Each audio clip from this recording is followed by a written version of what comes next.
doing this morning? All right.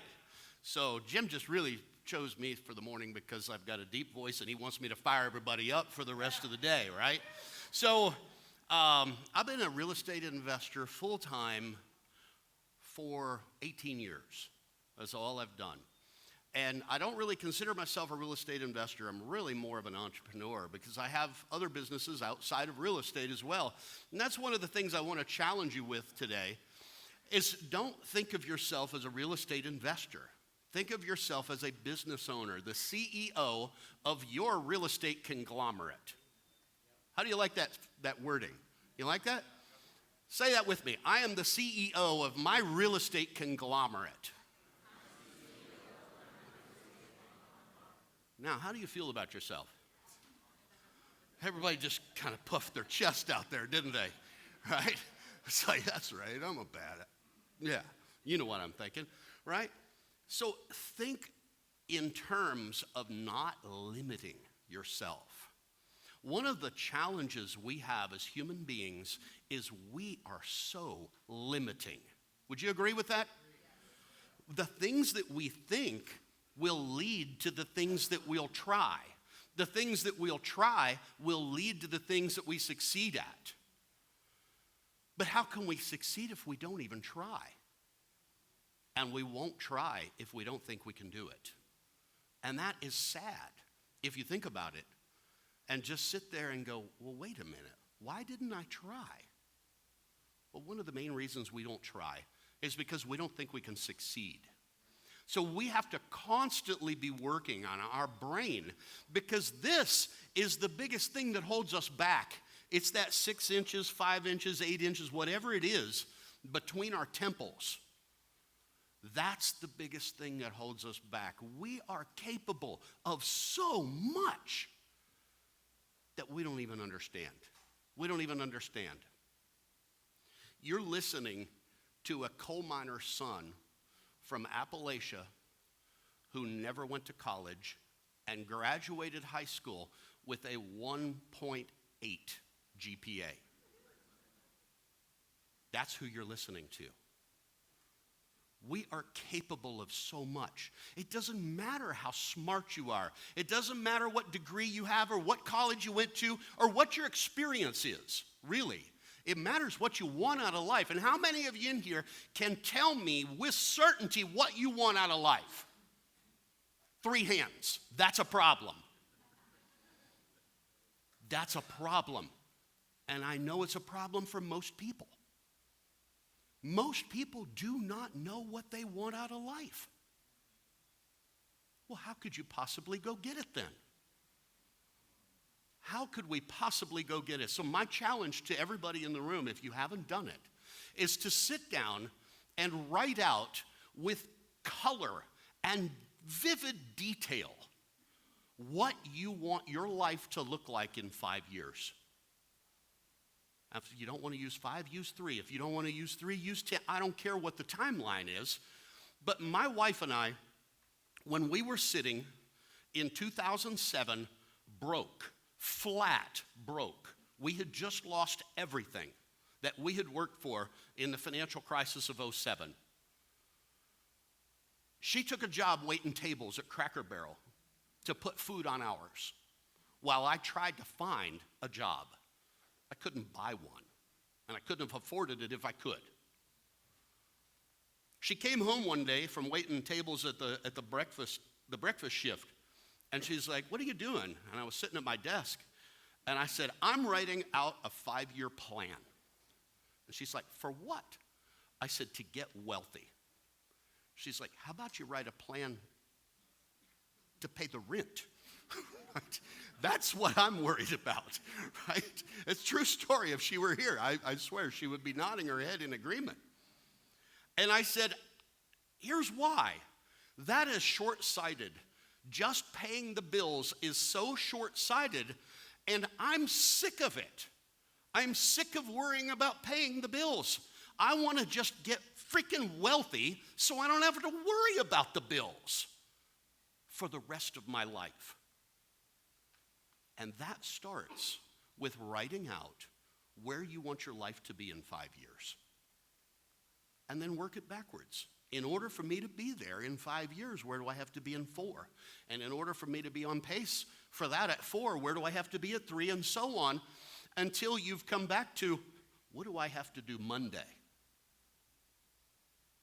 What do I have to do Monday to put me on pace to be where I need to be at the end of month 1, which will put me on pace for where I need to be at the end of the first quarter, and where that will take me at the end of the first year, the second, and so on. Until we do that, we don't know where we're going. Guys, here's what we do with our lives. I'm going to give you an analogy, but it's exactly the same as what we do with our lives. We're in, where are we? Richmond, Virginia. I forget sometimes. We're in Richmond, Virginia, and if somebody told me, Tom, you got to get to Spokane, Washington, and you got to get there quickly, but you can't have a map, can't use GPS, can't use Google Earth or Google Maps or Apple Maps or any of that, I'd be hard-pressed to get to Spokane. I mean, I know on a map that it's up there, right? How the hell do I get to up there, right? And that's how we run our lives. We kind of, sort of know where we want to be, but without detailed directions, we're not going to get there. We are not going to get there. Now, this was not part of my presentation at all, but I just felt I needed to share it. So I hope that it inspires somebody to take action and figure out, where the hell am I going? Where the hell am I going? Because that's what changed our lives. That's what changed our lives. Having that plan and sticking to that plan. In addition to that, I put a big whiteboard on the living room wall. My wife was so impressed. Not. And I went on the computer and I pulled pictures of all the places that I wanted to see, all the things that I wanted to have and accumulate, all the material things, all the things that we wanted to accomplish with our children and hopefully someday grandchildren. We now have 11. We put these pictures on this whiteboard. And I had a timeline of now to 5 years, because it was a 5-year plan, right? And I want to accomplish all these things in 5 years. There were only 2 things, 2 pictures that we did not accomplish in that 5 years. And we got both of them within 7. Every time we'd accomplish it, we'd take the picture off and we'd put it below the timeline in the finished zone. So my wife thinks this is just the dumbest thing. You know, it's on the living room wall. It's ugly as heck. You couldn't even get a nice one, you know. Literally, I went to Lowe's and bought a piece of white masonite, 4 by 8, 4 feet by 8 feet, screwed it with drywall screws to the, no lie. We had lots of interesting conversation with the pizza delivery people when they walk in the door. Because they'd look at it, what's that?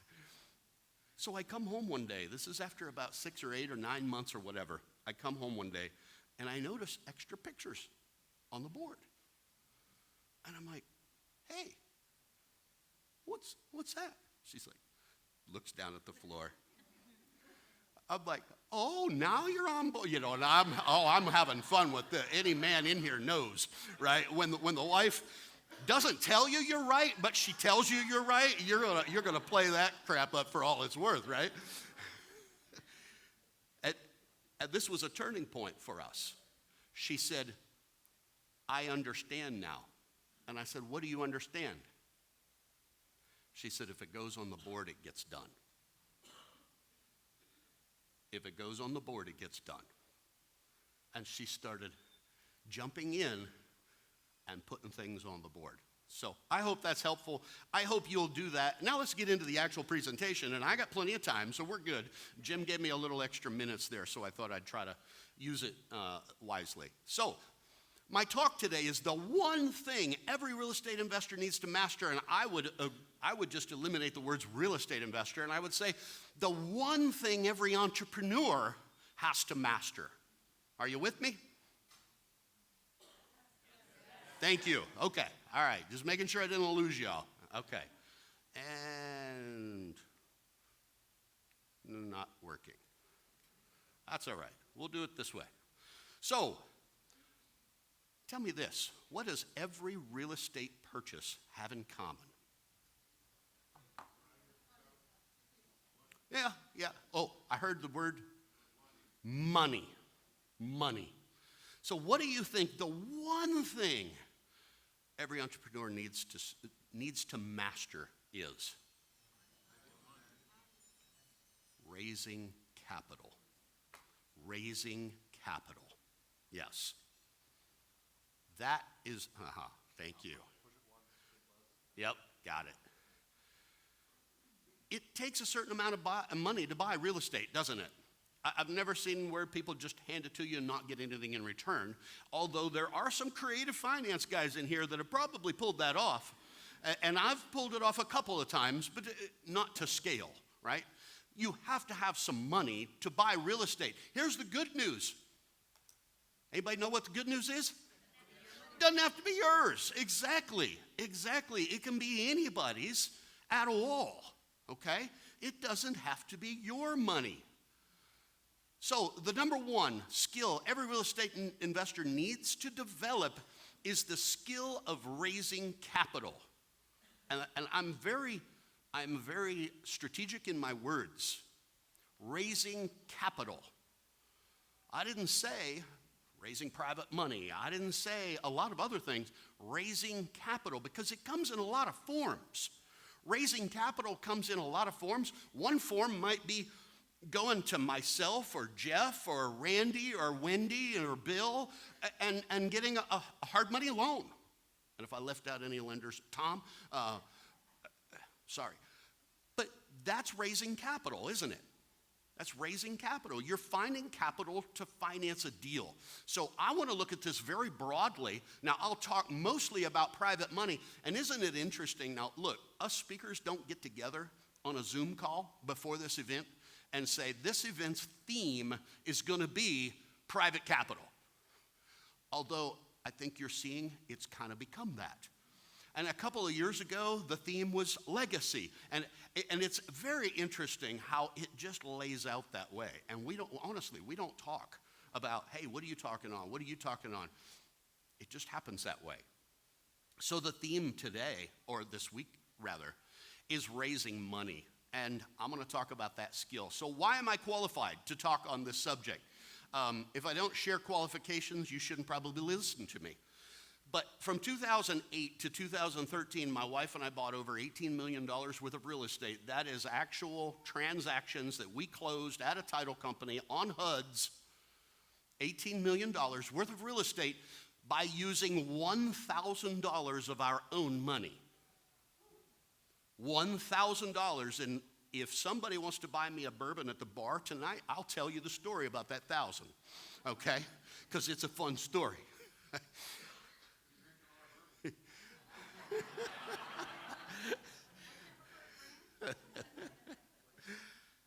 Of that 18,000, most of that was houses and apartment buildings. From 2015 to 2024, my business partner and I, my wife kind of semi-retired, and my business partner and I have raised over $140 million in our real estate note funds to fund our lending company, okay? We're still raising private money. It was a skill I got good at. And people say, well, how did you get so good at raising money so quickly? I really didn't. I remember back in the early days of 07 and 08, going to the different RIA groups in Houston, you know, the Rich Club and the Wealth Club and so forth. And I'd heard about private money, but I couldn't raise private money. I talked to people about it. I knew they had money, but I never got any. And after about 5 or 6 months, I realized the problem was between my ears. Like most problems, right? If we really dig down deep, it's usually between our ears. And the problem was how I was looking at raising money. The problem was I literally thought of myself as a beggar. Let's just call it what it is. I'm stripping it down here. Not literally. No. A couple of people got scared. No. I literally thought of myself as a beggar. Like the guy at the end of the ramp with the cardboard sign, right? Who wants to be that person? Nobody wants to be that person. Nobody wants to think of themselves as that person. And then I started thinking, well, how could I change that in my head? How could I look at this differently so that I would have more confidence in it? And then I realized, wait a minute. You used to be in financial planning.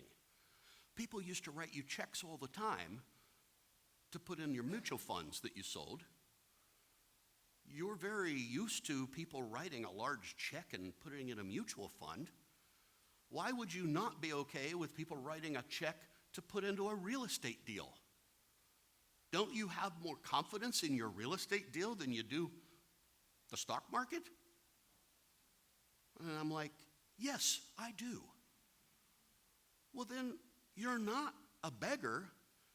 You're offering a service. In fact, you're offering a higher quality service than what you used to offer, and you felt good about that. And all of a sudden, I'm like, yeah, exactly. I'm not a beggar. I'm offering help. I'm offering a product that people need. And if you are having that beggar problem in your head, and it is keeping you from raising the money you need to raise to feed and fund your endeavors, you need to change your mindset. You're not a beggar. You're not. They need you as much as you need them. Or more. Okay? Recently, we've raised over $7.5 million for shopping centers, and that's in a year and a half. Now, here's an interesting thing. When I was going through and putting these slides together, the larger your investing resume, the more options you have for capital. And that's what I want to focus on today. I'm going to tell you why the cost of your capital is not really that important. But then I'm going to show you how to drive that cost down anyway. Anybody okay with that? Okay. So, there are several ways to raise money. There are basically two, debt and equity, right? I can take a loan from somebody on a project that I'm funding. That's debt. Or I can give somebody a piece of the action, a piece of the equity. That's equity. Or we could also combine the two into a hybrid deal where I give debt and equity, maybe a lesser interest rate on the debt side, but a piece of the profits on the back end, sometimes called equity participation or something like that. There's no right or wrong way to do this. People ask me all the time, which do you prefer, Tom, debt or equity? And I'm like, yes. Yeah. I prefer them both, right? I sit down and do the math. I'm a math guy. I love the math of these things. And as long as the deal works with what this person wants in return for their capital, I'm going to do the deal. There is nothing that's off the table for me before we sit down and negotiate. There's nothing off the table. If it works, let's do it, right? And we'll move on to the next deal. What I have found in my experience is deals that I pay less than $1 million for usually work best with debt. I can usually make debt work on those. But the deals that are $1 million or more, or multi-million, most generally I can't make debt work. Most generally, I'll use equity on those. That's just like a simple rule of thumb. It doesn't mean it's going to work in every case, but that's kind of the breakdown that I've seen. But here's the real challenge with rules of thumb.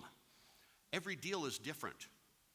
The profitability of every deal is different, and I'm going to get into some of the specifics of deals and how they change the metric when you're raising capital in a couple of slides here. But in addition to every deal being different, every investor is in a different place as well. So what may work for me today would certainly not have worked in 2008 or 9 when we were just getting off the ground and we only had a few units and we were still begging, to put deals together, right? So every investor is in a different place as well. You can't compare yourself to the next person and say, well, that worked for Joe or that worked for Mary. Yeah, but you're not either of them and you're in a whole different place. That place may be better, it may be worse, but it's different. So understand that. And then last on this slide, avoid the I would never syndrome. Let me explain the I would never syndrome. Remember a couple of minutes ago I said nothing's off the table until I do the math? See, that's a non-limiting thought process, isn't it? I didn't limit myself. What if somebody stands up and says, hey, Tom, I'll give you money, but I want 15% and 3 points for it? Because that's what the first private lender I ever had did.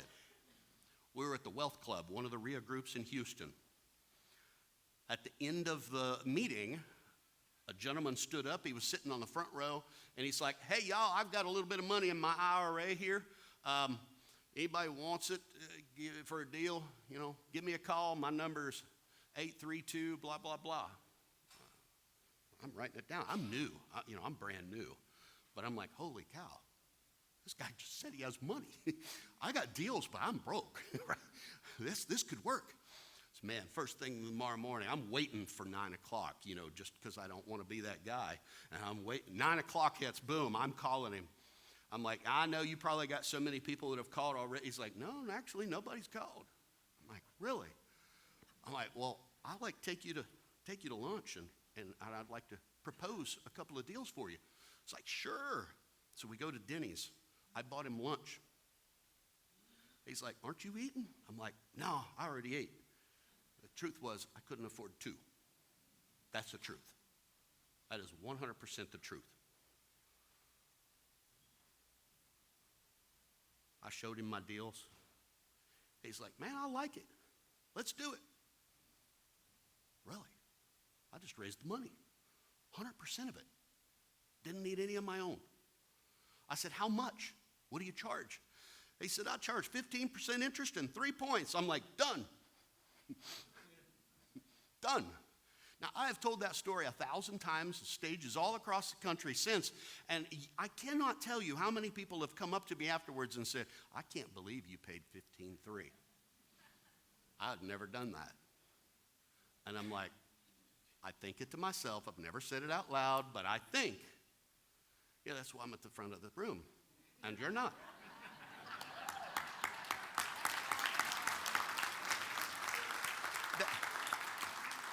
Please understand, I did not say that from a place of arrogance. I'm trying to impress upon you the power of unlimited thinking, the power of not limiting yourself by arbitrary things that don't stink and matter. They just don't matter, okay? Why would I do that deal with Carl and 4 more in a row after that with Carl? Because I was making money, and Carl was the only money available to me at the time. It was the only money available to me. So, well, yeah, but Tom, it's 15 and 3. Oh my gosh, that's like loan shark rates. I didn't care. It was better than nothing. It was better than not doing the deal. Now, who pays the rate? I'm going to blow your mind with a concept here. Who pays the rate? The seller pays the rate. The seller pays the rate. Just like the seller pays if it needs a new roof. Just like the seller pays if it needs new bathrooms. Just like the seller pays if it needs new carpet. What do you do if you find a house that needs all this work? You beat them down on the price to pay for it, don't you? Why wouldn't you do the same thing for the cost of your capital? Case in point, I have a shopping center under contract right now. It went on the market 4 months ago at just under $20 million. I have it under contract for $15,375. That's about an 18% discount to what it's worth. Why? I went to the seller and I said, you seen rates lately? In order for you to sell it, I need a 200 basis points delta between your cap rate and my interest rate. And my lender just quoted me 8% on my leverage. I'm going to take out a 70% loan for the leverage. I'm going to raise the rest of the capital, and my investors expect a 20 to 25% return over a 5-year hold. In order for me to make that math work, my price is $15 million. He's like, that's crazy. It's a $20 million building. I said, yeah, 2 years ago it was. You're right. But what's happened to rates since then? Not my problem. Your problem. You own the asset and you want to sell it. Who pays the rate? Who pays for the new roof? The seller does, doesn't he? Yeah. So stop worrying about the cost of your capital, but always be conscious of the cost of your capital so that you can pass that cost on in your offers. And then it doesn't matter what it costs you. People ask me all the time, well, your first shopping center, what was your interest rate that you're paying? I said 5.2. We bought it 19 months ago. Got a loan for 5.2. Well, how about the next one? Next one in Tennessee, we're paying 7.2. Jumped up 200 basis points. How about this one? 8%. Another 80 basis points. Well, why are you still buying? Because I don't care. Because I don't care. I don't pay it anyway. And my investors don't pay it. We make the seller pay it. Has that changed anybody's mindset? Don't worry about the cost of capital. Plan for it and make the seller pay for it. Then it doesn't matter, and you can do deals in any market. Any market. Okay? Avoid the I would never syndrome. Stop saying, oh, I'd never pay that. There's nothing I wouldn't do unless the math doesn't work. The math will tell me what I won't do. Avoid comparing things that aren't even available in your case. So why would I pay 15 and 3? I mean, back when I started, banks were doing loans at 6%. But could I get a bank loan? No. Then why would I worry about that? And people, when I'm quoting hard money rates, what do you mean you're charged me 12.99%? Banks are at whatever. And I'm like, yeah. And if you could have done that deal at the bank, you wouldn't be talking to me. So why are we talking about the bank? You're comparing to something that doesn't even exist for you. That's not a fair comparison, okay? I mean, that's like, a husband and wife coming home and their teenage son is about to graduate college and they hand him keys to a new Mustang. And he looks out in the driveway and says, yeah, I don't want that. I wanted the Ferrari. That wasn't available to you. That wasn't an option. Your options are the Mustang or walking. Which one do you like now? Right? Now, I can't say that to my borrowers, but that's what I want to say. I'm like, your options are not doing the deal or paying the 12.9. So let's work together to figure out how to make that 12.9 work so you can do the deal. But don't compare to something that isn't available to you. Doesn't make sense, okay? Cost of capital is just another line item. To me, it's no different than the cost of fixing the foundation, the cost of putting a new roof on, the cost of putting in a new kitchen. It's a line item. I have all the rehab line items, and then I have another subsection called holding costs. And in holding costs, I have my expected cost for insurance and taxes and HOA if it's a house, and cost of capital. That's another line item. Anytime any of those line items are higher than what I originally expected them to be, what do? I go back to the seller. Hey, This cost came in higher. Could you imagine telling me I can't buy this particular house because I expected that I could fix the roof for $4,000. I could put a new roof on for $4,000. But when I had the roofing inspection done, we found out it has cedar shake and 2 layers of shingles over top of it, which means they got to rip everything down to the rafters, redeck it, and then shingle it, and that's going to cost me 17 grand, right? That's exactly what's going to happen, right? So my 4,000 went to 17,000. I can't do the deal. There's nobody in here that would just give up that easily. You wouldn't be a deal maker if you gave up that easy. You'd go what? You'd back to the seller. Hey, goofball, you got cedar shake with 2 layers of shingles on it up there, okay? It's going to cost us more, so I need you to lower the price. Well, if your cost of capital went up, guess what? Same thing. Lower the price. It's okay. It could still work. Understand this, too. When you're raising capital, whether it's from a lender, or whether a private lender, a hard money lender, whether it's a bank, an insurance company, a credit union, whether it's debt or equity, this applies. Risk equals rate. Always has, always will. Risk equals rate. Always has, always will. So back when I was in financial planning, we used to say risk equals return. Always has, always will. This is the same thing. You're just on the other side of the table, okay? When you're investing, if you're looking for passive investments, and there are people in the room that do that, understand when you're looking at a deal and somebody's touting a 35% return, see, to me, that's a red flag. To some people, they salivate and go, whoa, I can make 35%. And to me, I'm going, risk equals rate. Risk equals rate. That's a red flag. How in the heck can you pay me 35%? This thing must be loaded with risk. And I'm going to be looking for that risk before I invest in that. Well, guess what? Your private lender is looking at it the same way.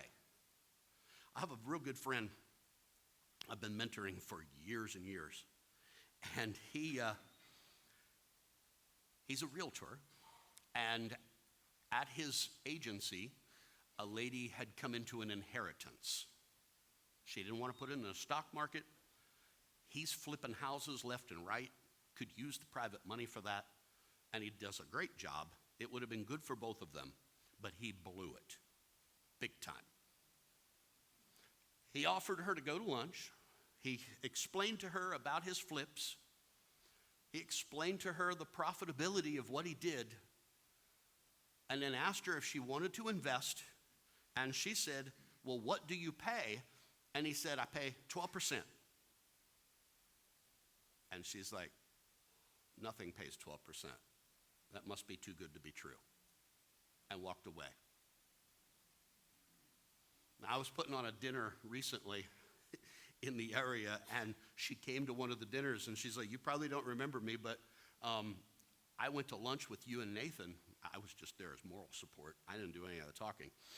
And she's like, you know, he wanted me to do this years and years ago, but I just thought it was too good to be true. But now, seeing what he's built and seeing what you've gone and built, she's like, now I'm all in. And so now she's investing. She's investing in alternatives with both of us. You can blow it by offering too much. Here's some advice if you're sitting with a private lender. The first thing you do when somebody says, how much do you pay? I would say, Pam, for this type of an investment with this risk profile, what do you think would be fair? 6%. Ooh, 6? Ooh. Boy, you're really cutting on me, but let me see what I can do. Let me pencil it out, and if I can make that 6% work for you and still have some profit for myself, is this something you'd be willing to do? Absolutely. Whatever you come up with, let's still talk. Okay, all right, fair enough. Now, what did I just do there? Left the door open. Huh? You kept the channel kept the channel open. I also didn't just pounce on her 6%, right? Because if I had done that, she's going to think, shoot, I should ask for 8, should ask for 7, right?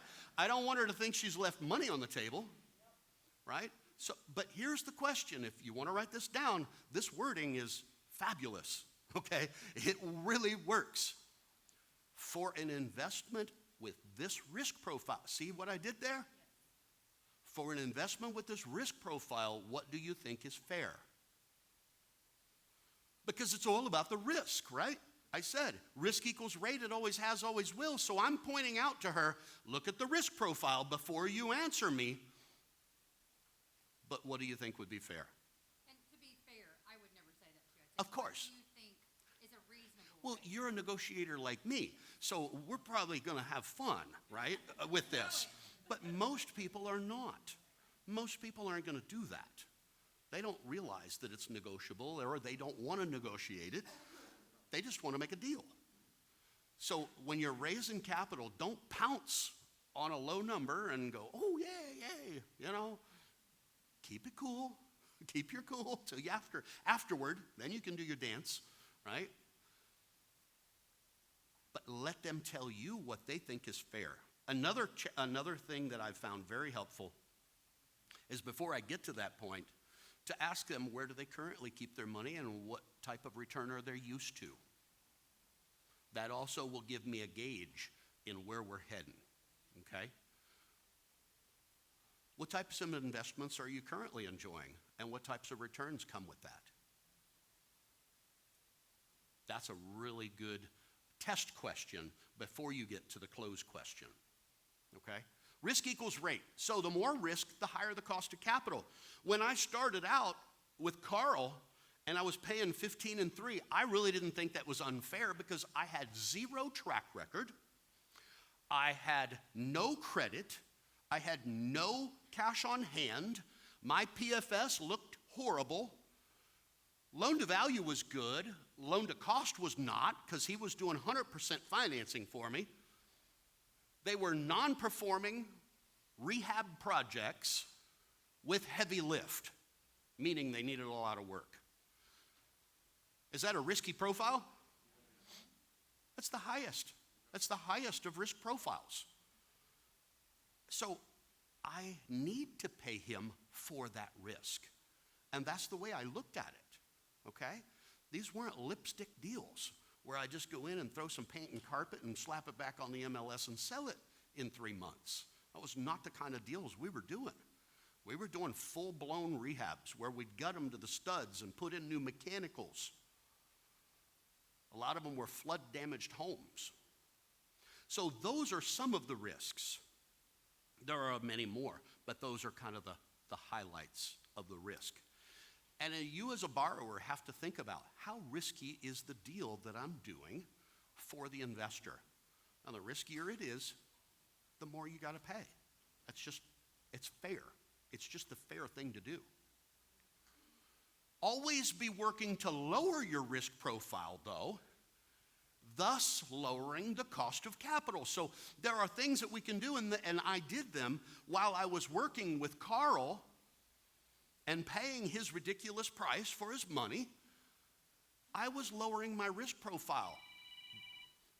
And I did that by building a track record, building a resume. And other people in the clubs started seeing that, hey, Tom's doing a lot of deals. So other people started coming up to me, offering me money. I'm like, well, what would you want for your money? Well, 12%. I'm like, and points? I'm like, the first guy's like, yeah, 2 points, so 12 and 2. Is that better than 15 and 3? All things being equal, yeah, that's better. So I started doing deals with Javad. And after a while, Carl calls me one day and he's like, hey, Tom, you mad at me? I said, no, Carl, why would I be mad at you? He's like, well, you ain't called me for money in a while. And I know you're doing deals because I see them. I'm like, well, boy, this is a conversation I wasn't really expecting. But by then, I've got a guy at 12 and 2, and I got a guy at 12 and 0, 12% and no points. So I'm using those two guys. So I told Carl, I'm like, look, man, it's just a math thing. I love you and Jerry, but I got guys that are offering me money cheaper. He's like, what are they charging you? I said, I'm getting money at 12 and 0. He's like, okay. I'm like, okay, what? He's like, well, I do that. I'm like, what do you mean you do that? He's like, yeah, you want it 12 and 0? Yeah, I want you to use my money. I'm like, Carl, I got to ask, and this is very insightful. I said, why? Because you could sell that money at the club any day of the week at 15 and 3. There are guys that will pay that all day long. Why would you give it to me at 12 and 0? That's a huge discount to what you could sell that money for. Here's what he said. Because Melissa ain't never missed a payment. My wife. She pays the bills. Because Melissa ain't never missed a payment. We're quote unquote. The devil he knew was better for him than the devil he didn't. Your private lenders will go with the devil they know every time if you do things right by them. And we're getting to that in the next phase. So, other ways you can lower your risk profile. You want to constantly be improving your credit score. I can't stress this enough. Those of you that are using private money don't typically need a credit score because your private lenders aren't sophisticated enough to run a credit report. But if you want to get to the cheaper money, you're going to need credit. You don't need it to start. I didn't have it to start. We've just lost everything. We just went bankrupt, okay? I had a bankruptcy on my credit. That's how bad it was when I started in real estate. So if I had to rely on my credit, I wouldn't be here today. So I figured out how to go to private lenders that didn't pull credit, and I still told them, because I'm totally transparent, I'll share everything. I don't care. I'm not ashamed of what happened. I didn't like it, but I'm not ashamed of it. But at the end of the day, if you want the cheaper money, you've got to get your credit right. So be working on that while you're using private lenders that don't require credit, because let me tell you something, cheaper money is better than expensive money, okay? I'm not saying don't do deals if all you can do is get expensive money, because get it and get going and get started and get moving and build your track record and build some capital.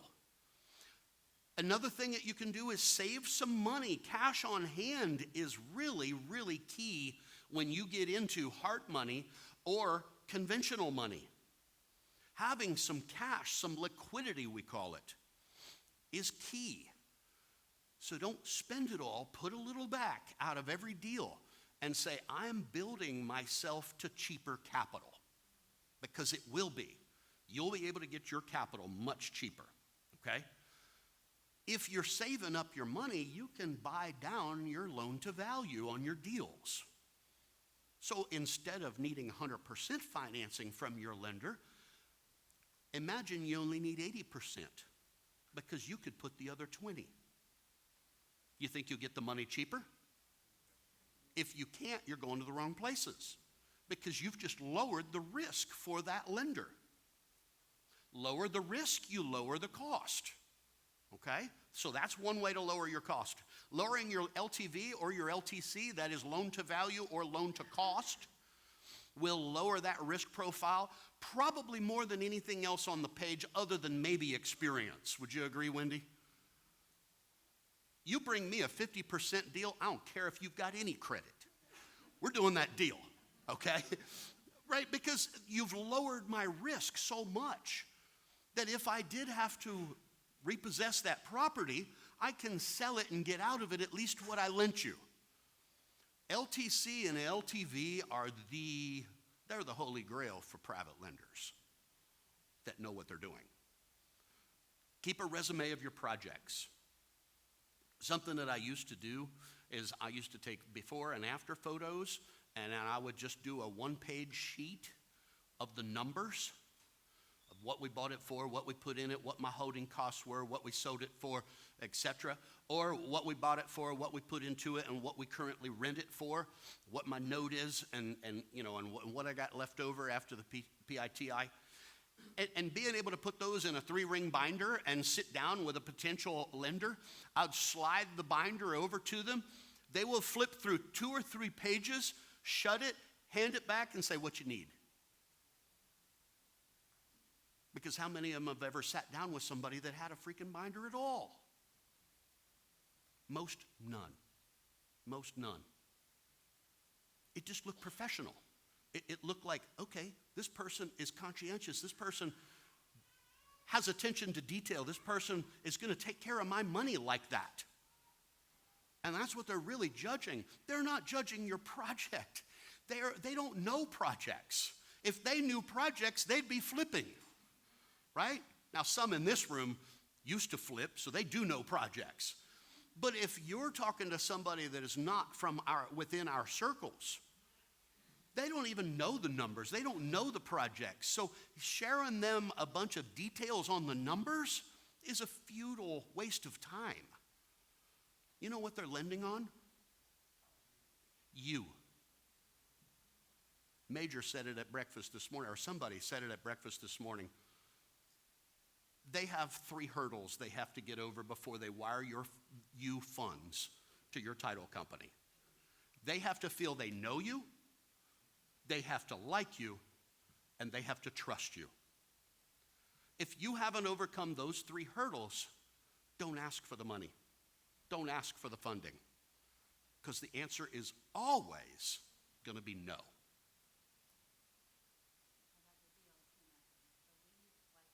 Yeah, yep. Those are your 3 hurdles you've got to get over before you ask for the sale, before you ask for the capital. So everything you do prior to asking is to build those 3 things. I share a lot of personal stuff. My wife's like, man, you share too much. Because she's a real private person. And I'm like, but if people don't feel they know me, they can't like me, nor can they trust me. I have to be transparent. I have to be, hey, these are my screw-ups. Hey, here's how I've messed up, but here's how I handled it. How many of you would buy into that more than somebody beating their chest saying they're great and they've never lost money on a deal? Right? People like real. People like transparency. People like honesty. And to be quite honest, it's getting less and less available today. Keep a resume of your projects and then learn to produce a professional pitch deck. So for single family, that was the 3-ring binder. That was my pitch deck, okay? I would just share that pitch deck with people and they'd look at it and go, oh, okay, well, he's done some projects. This looks great. And yeah, let's go. Let's do this. Now, with shopping centers, it's much different. You know, it's 18-page PowerPoint presentation with every data point, you know, but boiled down into, we use AI to write some of it now, so that it flows, it's eloquent, it's not just bullet point data, because data doesn't sell, but stories sell. So we write stories with the data in it so that people want to read it. And they'll read it, and they'll read it again. And then I do a video of me presenting the pitch deck, and I send it out with every pitch deck. So if they don't want to read it, that's okay. They can just watch the video of me going through it and telling stories about the project and why I like it and why I think this is a good deal and what we're going to do with the project. Because video sells better than written word. Build a strong track record of doing what you say you will do. That goes back to Carl saying what? Melissa, don't never miss a payment. That's building a track record of doing what you say you're going to do. Never taken out with a lender, even if it's offered. I don't know is Quincy in the room? Quincy Long? No? Okay. So then I can tell the story. No, it's not bad. So Quincy and Nathan, his brother, and their mom, Lily, they were some of our early private lenders. And I had a lot of notes with them as a family. Nathan was the one that kind of oversaw it. And he would come out once a year and he'd call me up and say, hey, I want to go look at your houses that we got notes on. Just put eyes on them, right? He's doing his due diligence for his family's money, right? That's what he should be doing. And so he'd come out and we'd hop in my truck or his Jeep or whatever, and we'd drive around and I'd point to the houses. I'd tell him about all the numbers on them, and he'd go, yep, everything looks awesome. You got great product. It's like I expected it to be. I just got to check the box, right? That's doing what you're supposed to do. Well, 2019 comes along, and we had this little thing in Texas called Hurricane Harvey. My wife and I owned 86 single-family homes at the time, all in Galveston County, and 22 of them flooded. Of the 22 that flooded, we had 2 with flood insurance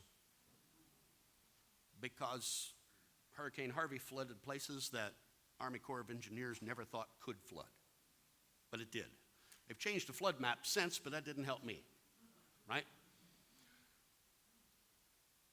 About 3 days after the event, when we had time to go assess the situation, I get a call from Nathan. And he's like, Tom, how bad is it?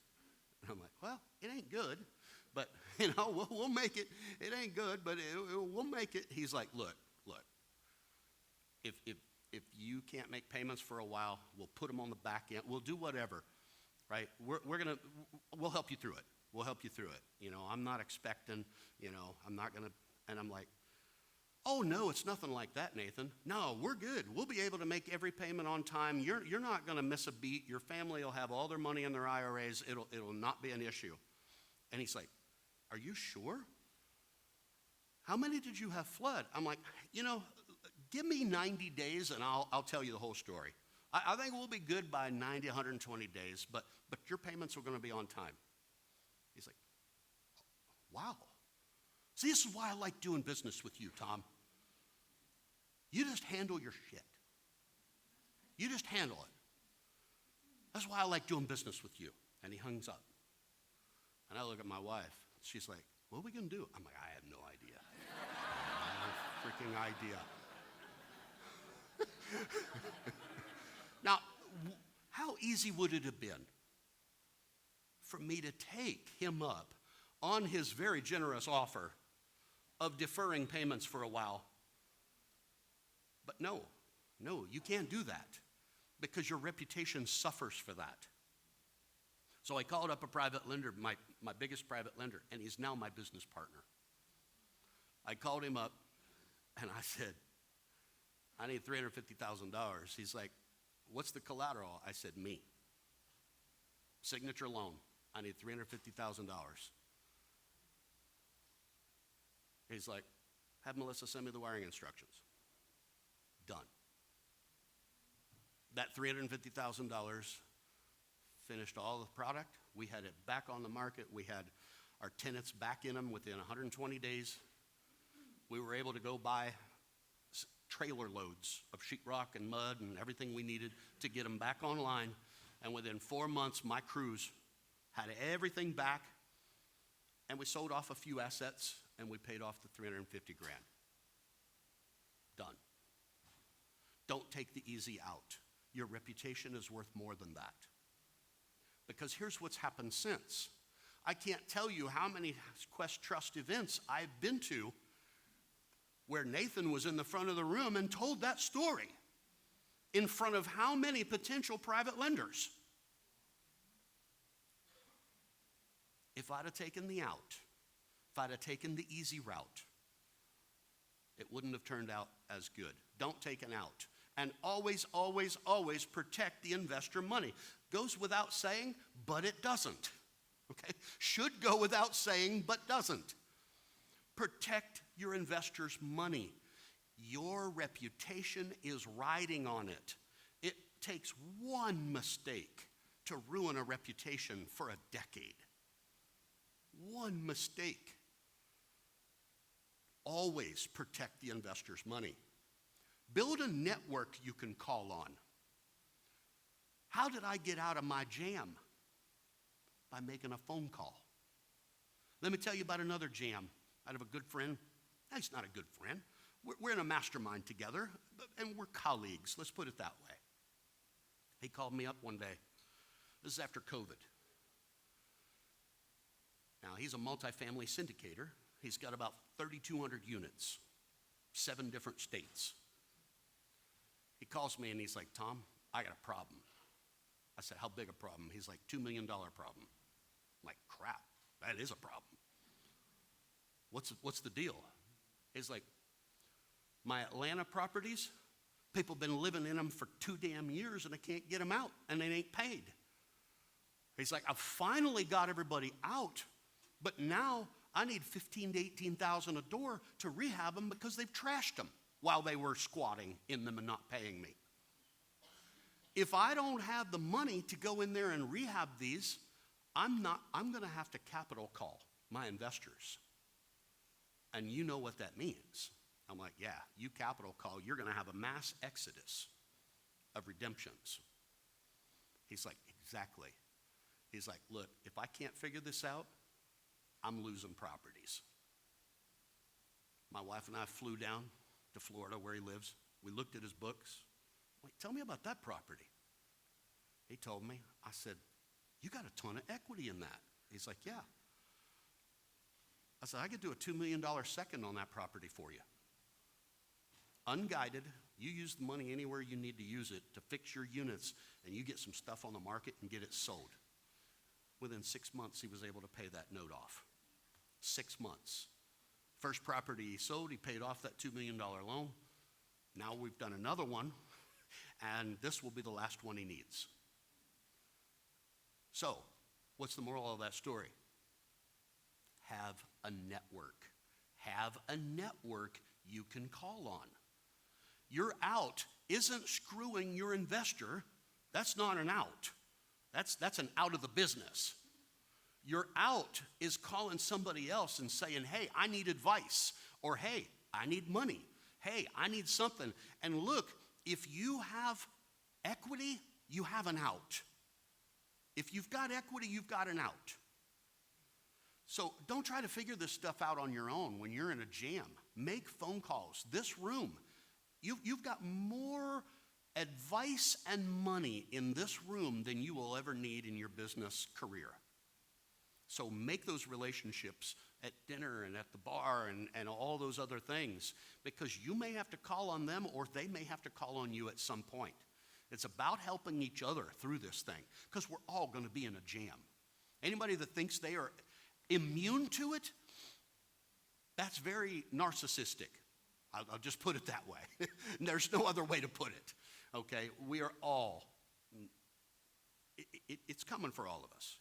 Desperate people do desperate things that they wouldn't normally do. Resist the temptation to do something desperate and ruin your reputation and harm the financial well-being of your investors. My wife and I, we stay away from desperate people, because desperate people, or we watch them like a hawk, okay? I've done business with desperate people before, but I really watch the money. I really control the funds, because I know desperate people will do things they wouldn't normally do. Your network is a great insurance policy. It is your plan B. So, once you master the skill of raising capital, there's nothing you can't buy if the numbers make sense.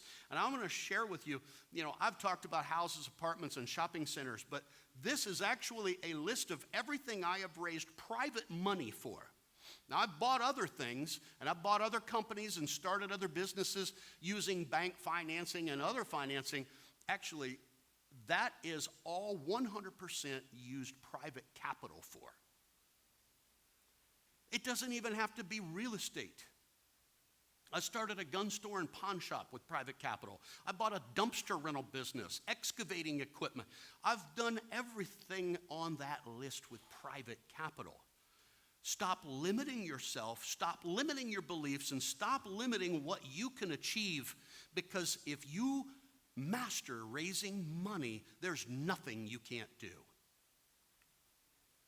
How can I help you? I lend in 24 states. I love single family, but I love commercial even more. If you have a project, I'd love to talk to you. If you're interested in private, passive investing, in note funds, love to talk to you about that. Or if you're interested in what we're doing in the shopping centers, we're very excited about that. And that's my contact info if you want to take a picture of it. And with that, I am through. Right on time. Thank you.